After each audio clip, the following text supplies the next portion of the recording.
Berlatar di tahun 1941 selama Perang Dunia II, film ini mengikuti sekelompok pejuang kemerdekaan Tiongkok yang dikenal sebagai Railroad Tigers. Mereka adalah pekerja kereta api yang menggunakan taktik gerilya untuk menyerang tentara Jepang yang menguasai jalur kereta api strategis. Dengan keterbatasan senjata, kelompok ini mengandalkan kecerdikan dan kerjasama untuk melawan pasukan Jepang serta menghancurkan jalur pasokan mereka. Babang Jeki berperan sebagai Mak Yuan, pemimpin kelompok Railroad Tigers yang dikenal karena keberanian dan kecerdasannya dalam merencanakan sabotase terhadap penjajah Jepang. Railroad Tigers adalah film aksi Tiongkok yang dirilis pada tahun 2016. Film ini disutradarai oleh Ding Zeng yang dibintangi oleh Jackie Chan bersama putranya serta aktor lainnya seperti Huang Zitao, Wang Kai, Darren Wang, dan Hiroyuki Ikuchi. Tanpa berlama-lama lagi, langsung saja ke alur cerita filmnya. Di sebuah stasiun kereta api, seorang prajurit Jepang terlihat mengusir seorang pedagang. Tak lama setelah itu, seorang pemuda bernama Dahai muncul di stasiun tersebut, ditemani oleh seorang wanita. Sementara itu, sebuah kereta api milik pemerintahan Jepang baru saja berangkat meninggalkan stasiun. Dahai dan teman wanitanya berada di dalam kereta tersebut, tampak seperti sedang merencanakan sesuatu. Beberapa saat setelah kereta berangkat, Dahai naik ke atas gerbong. Sekelompok orang kemudian ikut menaiki kereta itu. Ternyata mereka adalah sekelompok bandit yang merencanakan melakukan perampokan. Kelompok ini dikenal dengan nama Railroad Tigers yang dipimpin oleh Mak Yuan. Mereka pun memulai aksinya dengan menyusup ke dalam kereta. Di dalam kereta, Mak Yuan langsung menyerang tentara Jepang yang berjaga, sementara anggota lainnya menyelinap ke ruang masinis dan melumpuhkan tentara yang ada di sana. Semua tentara Jepang berhasil dikalahkan, termasuk seorang tentara yang mencoba melecehkan seorang penumpang wanita. Mak Yuan mengelabui tentara itu dengan berbicara dalam bahasa Jepang.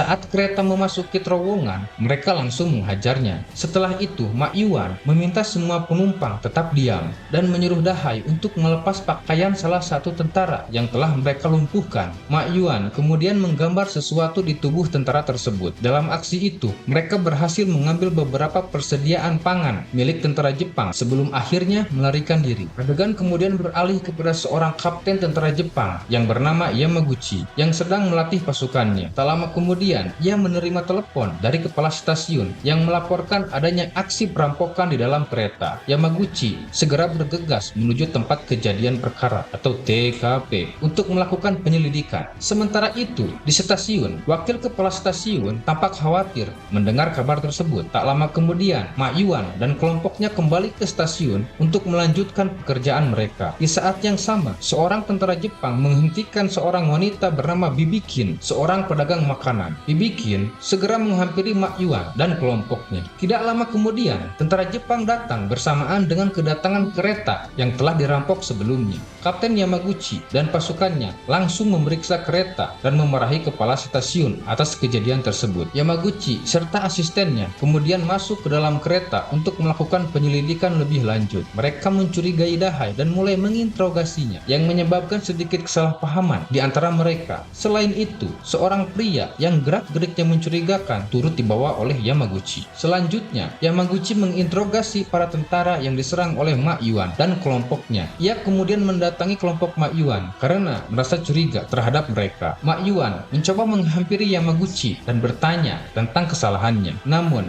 Yamaguchi yang sedang kesal langsung meninjunya hingga mengenai hidungnya. Beruntungnya, wakil kepala stasiun segera menolong kelompok Mak Yuan dengan menunjukkan buku absen yang telah diisi sebelumnya sebagai alibi mereka. Melihat bukti tersebut, Yamaguchi akhirnya pergi meninggalkan mereka. Malam harinya, Mak Yuan dan kelompoknya terlihat berada di sebuah gua, tempat mereka menyimpan hasil rampokan. Selain bahan makanan, mereka juga berhasil mengambil senjata milik tentara Jepang. Di tempat lain, Yamaguchi sedang menginterogasi seorang yang ia curigai sebagai bagian dari kelompok perampokan. Tak lama kemudian, Yamaguchi menerima telepon. Sementara di sisi lain, kelompok Mak Yuan dikejutkan oleh sebuah ledakan yang berasal dari belakang bukit. Setelah Setelah itu, Mak Yuan pun pulang ke rumah dan disambut oleh Bibi Qin yang segera melawat luka Mak Yuan akibat pukulan dari Yamaguchi. Bibi Qin adalah seorang penjual kue yang sehari-hari berjualan di sekitar stasiun. Mak Yuan sempat menggoda Bibi Qin dan bercanda ingin menikahinya. Saat Bibi Qin sedang membuat adonan kue, tiba-tiba mereka mendengar suara gaduh dari samping rumah. Ternyata suara itu berasal dari seorang pemberontak Cina yang selamat dari ledakan. Pria itu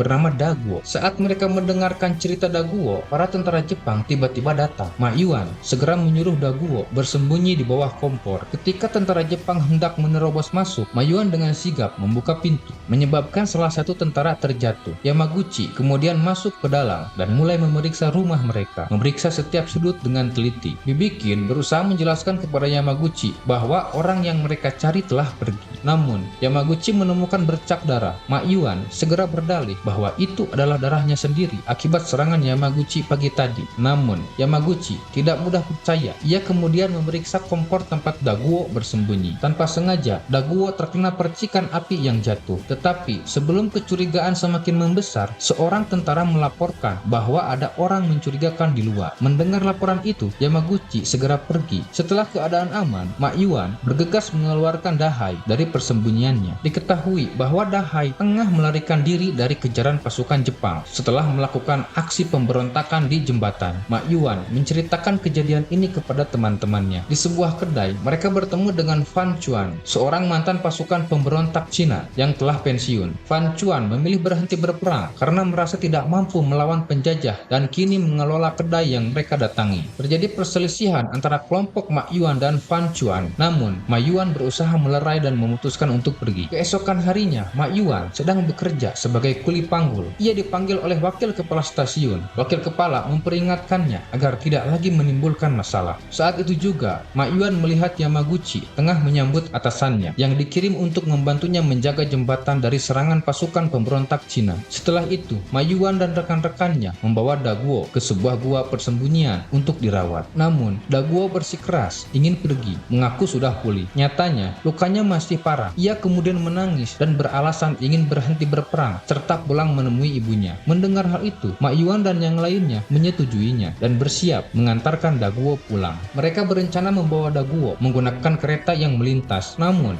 setelah berhasil masuk ke dalam kereta, Daguo mengungkapkan kebenaran bahwa ia sebenarnya tidak akan pulang. Ia berniat kembali ke kelompoknya untuk menjalankan sebuah misi. Tiba-tiba, kereta yang mereka naiki terhenti karena adanya pemeriksaan oleh tentara Jepang. Menyadari bahaya yang mengancam, Daguo meminta bantuan Mak Yuan untuk mencari pasukannya dan menyampaikan pesan agar jembatan diledakkan 3 hari lagi. Tidak punya pilihan lain, Mak Yuan segera pergi. Sementara, Daguo tetap tinggal dan bersiap menghadapi tentara Jepang seorang diri. Mak Yuan pun kembali ke rumahnya. Sekembalinya ke rumah, teman-teman serta putrinya menyadari tingkah lakunya yang aneh. Tak lama, Mak Yuan pergi untuk melihat jembatan yang dimaksud oleh Daguo. Sementara itu, Yuko memberitahu Yamaguchi dan memintanya untuk tetap berhati-hati meskipun kini pasukan mereka telah bertambah. Mak Yuan kemudian mendatangi makam istrinya dan mengungkapkan niatnya untuk meledakkan jembatan tersebut. Saat ia hendak pulang, teman-temannya serta putrinya sudah menunggunya di tengah jalan dan menanyakan apa yang sedang ia lakukan. Di situ, Mak Yuan dengan jujur mengatakan rencananya untuk meledakkan jembatan tersebut. Alih-alih pesimis, teman-temannya justru bersemangat dan bersedia membantunya. Mereka pun mulai merencanakan aksi peledakan jembatan dan berencana mencuri bahan peledak milik tentara Jepang. Mak Yuan kemudian menemui Fan Chuan untuk menanyakan cara menggunakan peledak. Fan Chuan pun langsung menjelaskan cara penggunaannya. Namun, sebelum Mak Yuan pergi, ia sempat memberikan sedikit nasihat. Malam harinya, Bibi Qin juga mencoba menasihati Mak Yuan. Keesokan harinya, mereka memulai aksi pencurian bahan peledak dari gudang penyimpanan tentara Jepang. Mereka berhasil melumpuhkan para penjaga di dalam gudang. Setelah itu, mereka bekerja sama untuk menaiki tembok dan menyusup masuk ke dalamnya. Di dalam gudang, beberapa tentara Jepang terlihat sedang memasukkan barang. Saat Mak Yuan dan teman-temannya hendak masuk, tiba-tiba para tentara keluar karena adanya keributan di luar gedung. Kesempatan ini dimanfaatkan oleh mereka untuk menyelinap masuk tanpa hambatan.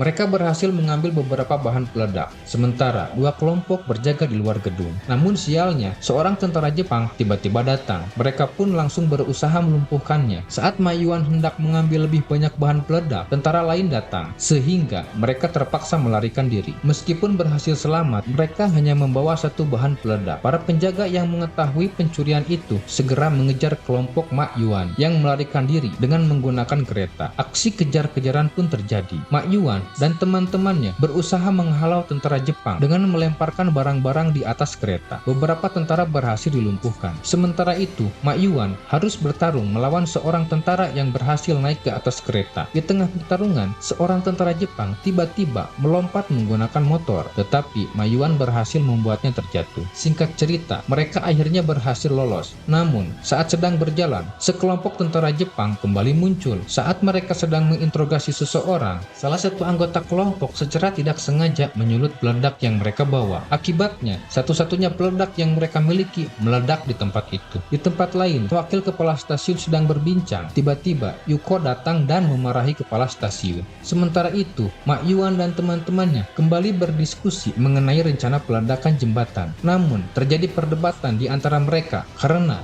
adanya perbedaan pendapat. Di sisi lain, saat Dahai hendak pergi, seorang menariknya dan memberitahukan sesuatu. Dahai pun langsung menyerang orang yang dianggapnya mencurigakan. Hingga akhirnya perkelahian pun terjadi. Saat Mak Yuan hendak pergi, seseorang memberitahunya bahwa keributan yang terjadi telah menarik perhatian tentara Jepang. Seorang tentara mengenali wajah Mak Yuan, sehingga ia pun ditangkap untuk diperiksa. Mak Yuan dan seorang temannya diikat dan diinterogasi oleh Kapten Yamaguchi. Yamaguchi bertanya mengapa mereka terlihat begitu mirip. Namun, Mak Yuan justru mempermasalahkan pertanyaan tersebut yang akhirnya memicu perdebatan. Sementara itu, putri Mak Yuan menemui Fan Chuan untuk meminta bantuan dalam menyelamatkan ayahnya. Di tempat lain, Mak Yuan dan temannya disiksa oleh Yuko. Demi mencari jalan keluar, Mak Yuan mencoba membujuk seorang penerjemah agar mau bekerja sama dengannya. Penerjemah itu kemudian mengatakan bahwa peledak yang mereka curi digunakan untuk membakar ikan, tetapi Yamaguchi tidak mempercayainya. Di sisi lain, terjadi perdebatan di antara kelompok Mak Yuan mengenai rencana pembebasan dirinya. Yamaguchi akhirnya memutuskan untuk menjadikan Mak Yuan dan Ruiji sebagai umpan agar dapat menangkap teman-temannya. Ia pun mengumumkan bahwa keduanya akan dipenjarakan. Keesokan harinya, Mak Yuan dan Ruiji dibawa berkeliling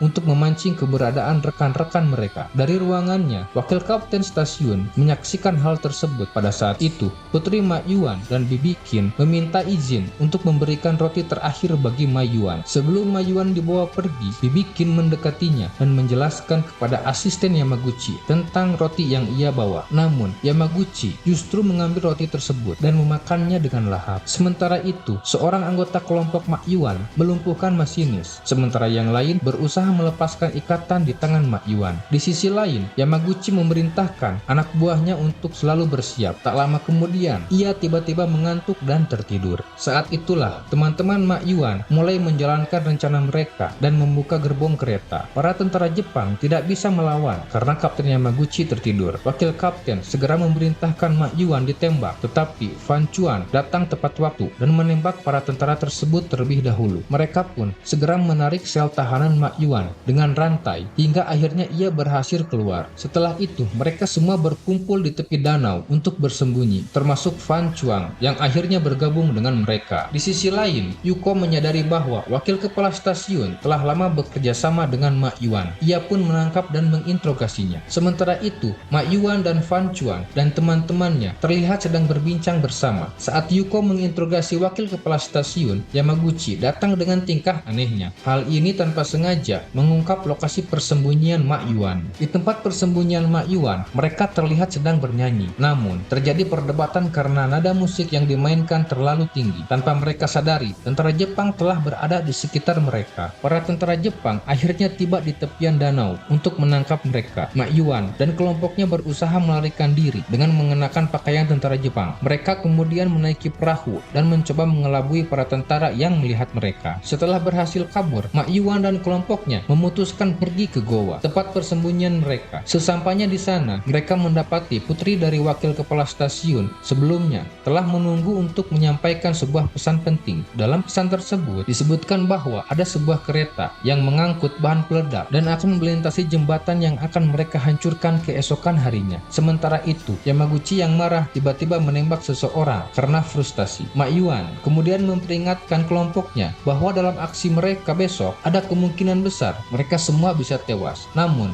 semangat juang mereka tidak tidak surut, justru semakin berkobar. Mereka pun segera menyusun strategi untuk membajak kereta dan meledakkan jembatan tersebut. Hari yang dinanti pun tiba. Ma Yuan dan pasukannya mulai melumpuhkan beberapa tentara Jepang dan bersiap menunggu kedatangan kereta yang dimaksud. Begitu kereta tiba, mereka langsung memulai aksi mereka. Salah seorang dari mereka menyamar sebagai pengembala, sementara yang lain menyusup ke dalam kereta. Setelah semua berhasil naik, Fan Chuan yang mengenakan seragam tentara Jepang berhasil menyusup ke dalam salah satu gerbong. Namun, ternyata gerbong tersebut dipenuhi oleh tentara Jepang lainnya. Tak disangka, seragam yang dikenakannya adalah milik seorang komandan, sehingga para tentara di dalam gerbong langsung tunduk pada perintahnya. Sementara itu, anggota kelompok lainnya sibuk menjalankan tugas masing-masing. Ketika kereta sampai di stasiun, Yamaguchi, Yuko, dan yang lainnya melakukan pemeriksaan. Awalnya, semuanya tampak normal dan tidak ada yang mencurigakan. Namun, ketika Yuko memasuki gerbong tempat Fan Chuan berada, ia langsung mendekatinya dengan curiga. Fan Chuan yang menyadari situasinya semakin berbahaya, segera menyandra Yuko, menyebabkan ketegangan di dalam gerbong tersebut. Saat kereta mulai kembali berangkat, Yamaguchi mengejarnya dan akhirnya berhasil naik ke dalamnya. Sementara itu, Rui masuk ke ruang masinis dan mengambil alih kendali kereta. Yuko pun segera memerintahkan pasukannya untuk menembaki Ma Yuan dan kelompoknya. Baku tembak pun pecah antara kelompok Ma Yuan dan para tentara Jepang. Meskipun mereka bukan ahli dalam menggunakan senjata, mereka tetap memberikan perlawanan sengit. Namun, jumlah tentara Jepang yang jauh lebih banyak membuat mereka terdesak. Melihat situasi semakin sulit, Ma Yuan dan Fan Chuan menggunakan basoka untuk menyerang para tentara Jepang, menghasilkan ledakan besar. Ma Yuan terus melancarkan serangan dengan memanfaatkan peralatan perang yang ada di sekitarnya. Mereka berhasil meledakkan salah satu gerbong, menyebabkan Yuko terpental cukup jauh. Namun, pertempuran belum usai. Ma Yuan dan teman-temannya terus berusaha mengalahkan seluruh tentara Jepang.